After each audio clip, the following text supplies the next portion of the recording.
Hi friends, কেমন আছেন সবাই? হানি ফ্রেন্ড চ্যানেলের একটি নতুন ব্লগে আপনাদেরকে স্বাগত।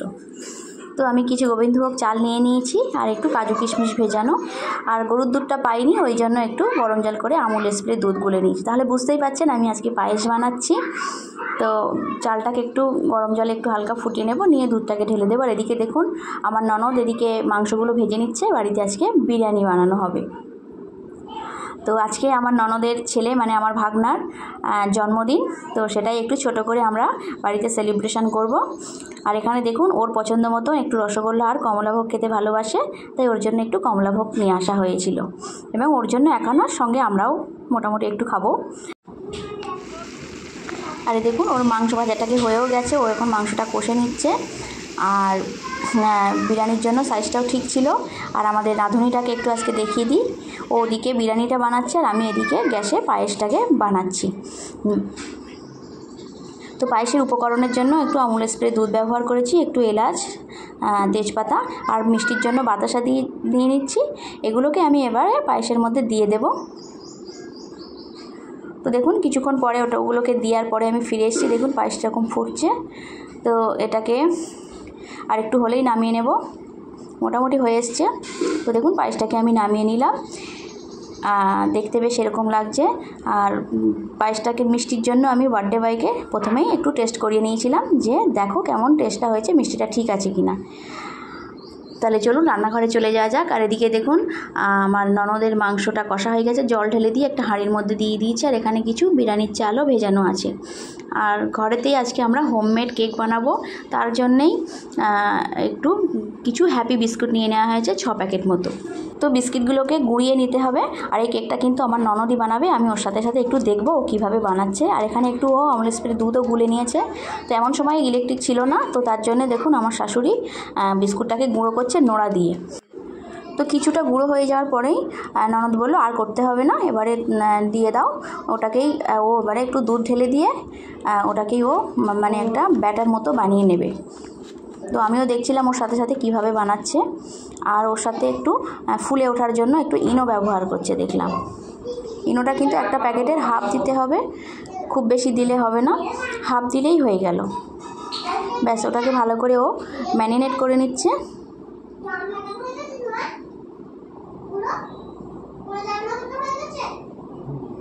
দেখুন প্রায় ম্যারিনেট হয়ে এসছে।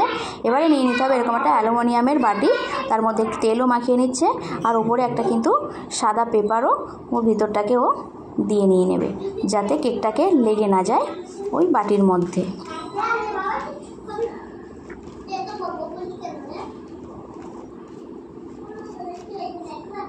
তো ব্যাস হয়ে গেল। এবারে ব্যাটারটিকে ওই অ্যালুমিনিয়ামের বাটির মধ্যে ঢেলে দেওয়া হচ্ছে পরিষ্কার করে, একটা বাটি থেকে আরেকটা বাটিতে শিফট করে দেওয়া হচ্ছে।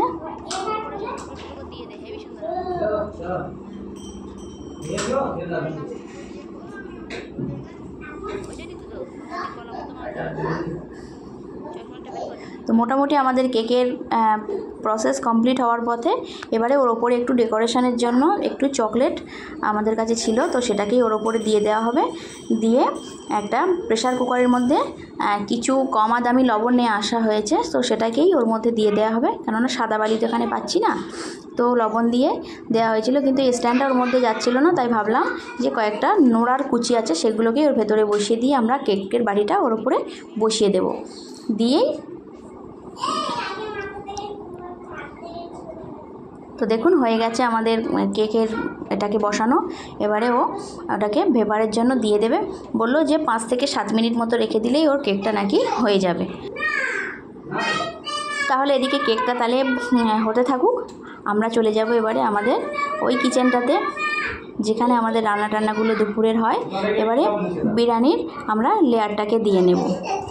তো আমি একটু মশলা আর একটু চিনি মাখিয়ে রেখেছিলাম, আর দেখুন শাশুড়ি এসে ঘিটাকে দিয়ে দিচ্ছে। তো ঘিটাকে একটু গলানোর দরকার ছিল, একটুখানি উনুনে বসিয়ে দিলেই হলো।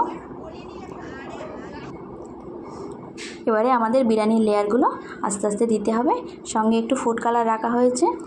আর এদিকে কিছু ব্রেস্তাও আছে, সেগুলোকে আস্তে আস্তে এর উপরে ছড়িয়ে দেওয়া হবে এবং ডেকোরেশনও করা হবে। আর ও লেয়ারটাকে দিয়ে নিক। তো লেয়ারটাকে দেওয়া হলে 45 মিনিট পর্যন্ত রেখে দেবো। আমাদের বাচ্চাদের এখনও স্নান করানো হয়নি, সেগুলো করেই আমরা দেখুন বিরিয়ানিটাকে খুললাম। এরকম দেখতে হয়েছে, কালারটা খুব সুন্দর এসছে। তো চলুন তাহলে এবারে যাওয়া যাক আমাদের কেকটার দিকে দেখতে, কেকটা কেমন হয়েছে। অনেকক্ষণ ধরেই ও ভেপার খেয়ে বসেছিল, এবারে ওকে খুলে দেখি কেমন হয়েছে। দেখতে ঠিক কেমন হয়েছে কেকটা, মাঝখানে চকলেট দেওয়াতে পুরো চকলেটটাই ওখানে পুরো বসে গেছে। তো এবারে আমাদের বার্থডে সেলিব্রেশনটা শুরু হবে। তো প্রমিতা ওর দাদাকে জামা কাপড় দিয়ে দিচ্ছে, বার্থডের জন্য ওর জন্য আনা হয়েছিল। শুধু দাদা একলা জামা কাপড় পেলো সেটা নয়, এই পুচকে দুটোর জন্যও জামা কাপড় আনা হয়েছে। তো সবাই চলে আসবে এবারে নতুন ড্রেস পরে। আমাদের বার্থডে সেলিব্রেশন এবারে কিন্তু শুরু হবে। হাততালি করো, ক্লাপ ক্লাপ করো, ক্লাপ ক্লাপ করো নাও। Happy birthday to you, happy birthday to you, happy birthday, happy birthday, happy birthday to you.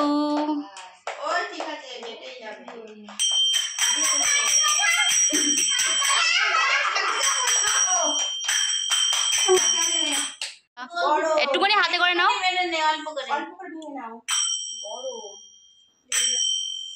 গরমে খেয়ে ফেলবো।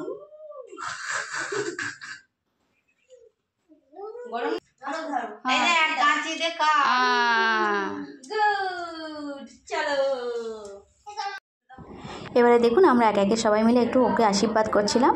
তো বার্থডে বয়ের দিদুন ওকে আশীর্বাদ করছে, ওনার দিদুনের পরে আমরা সব একটু একটু আশীর্বাদ করে দেবো ওদেরকে, 3টে বাচ্চাকে। আর একটু করে পায়েসও আমরা ওই বার্থডে বয়কে মুখে দিয়ে দিচ্ছিলাম। তো আমাদের ঘরোয়া ছোটোখাটো বার্থডে সেলিব্রেশন আপনাদের কেমন লাগলো প্লিজ কমেন্টস করে জানাবেন। আর এই দেখুন খাওয়া দাওয়ার পরে আমরা চলে এসেছি সাজুন গুজুন করে। তো এখন 4:30 পৌনে 5টা মতো বাজে। আমি একটু বাপের বাড়িতে যাব, চেন্নাই থেকে এসেছি 10-12 দিন হয়ে গেল, এখনও যাইনি। তো আমি একটু বাপের বাড়িতে এখন যাব। তো দেখুন বেরিয়ে পড়েছি, আর ওদিকে ননদ শাশুড়ি সবাই বসে আছে, সবাইকে একটু টাটা করে চলে গেলাম। আর এই তো আমরা একটা টোটোতে উঠে পড়েছি, আর এক টোটোতেই বাপের বাড়ি পৌঁছে যাব। আর প্রমিতাকে দেখুন মামার বাড়িতে যাওয়ার জন্য খুব খুশিও। তো চলে এসেছি প্রায় মামার বাড়িতে। তো এই দেখুন ওর মামার বাড়িতে চলে এসেছে, দিদুন ওর জুতোটা খুলে দিচ্ছে। আর আমি আমার মিষ্টি টিষ্টি এনেছি ঠাকুমাকে দিতে যাব। তো বন্ধুরা ব্লগটি আর বড় করব না, অনেক বড় হয়ে গেছে। তো আজকের মতো এই পর্যন্ত, চলে আসব নতুন কোনো ব্লগ নিয়ে নতুন কোনো দিন। ততক্ষণ পর্যন্ত সবাই সুস্থ থাকবেন, ভালো থাকবেন। আর আমার ব্লগটি কেমন লাগলো কমেন্টস করে জানাবেন, ভালো লাগলে একটা লাইক করে দেবেন। টাটা।